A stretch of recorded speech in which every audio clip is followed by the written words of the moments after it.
நம்ம ரொம்ப மெதுவாக நகரக்கூடிய உயிரினங்களில் ஒன்றான நத்தையை பற்றி தான் பார்க்க போகிறோம். நத்தைக்கு வீடே கிடையாதுங்க. அதோட முதுகில் இருக்க ஓடு தான் அதுக்கு வீடு. ஏதாச்சும் ஆபத்துன்னா அந்த நத்தை அதோட ஓட்டுக்குள்ளே தான் போய் மறைஞ்சிக்குமா. நத்தைக்கு ஒரே ஒரு கால் தான்.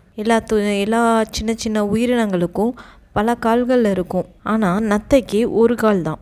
ஒரு காலை வச்சு தான் அது ஊர்ந்து ஊர்ந்து போகுது. அப்படி அது போகிறதுக்கு அதுக்கு மியூக்கஸ் அப்படின்ற ஒரு திரவமுமே ஹெல்ப்ஃபுல்லாக இருக்குது. அது பார்க்குறதுக்கு கொஞ்சம் சளி மாதிரி தான் இருக்கும். அது எந்த இடத்துல உறைவு இருந்தாலும் இல்லை ஏதாச்சும் வழுக்கலான இடத்துல கூட நத்தை நேர்த்தியாக போகிறதுக்கு அது ரொம்பவே உதவியாக இருக்குது. இதோட தலைக்கு மேலே 4 கொம்புகள் மாதிரி இருக்கும். அதில் 2 அதோட கண்கள். அதோட கண்கள் மூளைக்கு மேலே தனியாக இருக்குங்க. நத்தையோட கண் பார்வையை பற்றி சொல்லணுன்னா அதனால் பெரிய அளவில் இந்த உலகத்தை புரிஞ்சுக்கிற அளவுக்கு பார்க்க முடியாது. ஆனால் வெளிச்சம் இருட்டை மட்டும்தான் அதனால் தெளிவாக கண்டறிய முடியும்.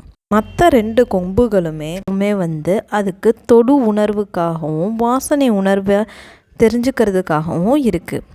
நத்தை 1 மணி நேரத்துக்கே சில மீட்டர்கள் மட்டும்தான் நகரக்கூடியது.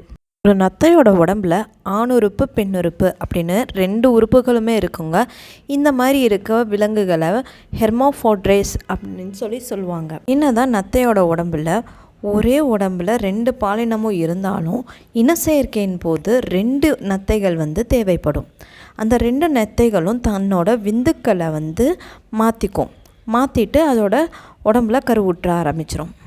நத்தைகளால் நீரிலையும் வாழ முடியும், நிலத்திலையும் வாழ முடியுங்க. நத்தைகள் நிலத்தில் வாழும்போது மனுஷங்களாக மாதிரி மூச்சு விடுறதுக்கு நுரையீரலை தான் பயன்படுத்துது. இதுவே நீரில் வாழும்போது மீன்கள் மாதிரி அதுக்கு செவில்கள் இருக்குது. அந்த கில்ஸ்னால தான் அது மூச்சு விட முடியுது. நத்தைகள் ஒரு சைவ உண்ணிங்க. அது செடிகளில் இருக்க இலைகளையும் பூக்களையும் தாங்க சாப்பிடும். உங்களுக்கு பிடிச்சிருந்தா லைக் பண்ணுங்கள். நெக்ஸ்ட்டு எந்த அனிமலை பற்றி நீங்கள் தெரிஞ்சுக்கணுன்னு நினைக்கிறீங்கன்னு கமெண்ட் பண்ணுங்கள்.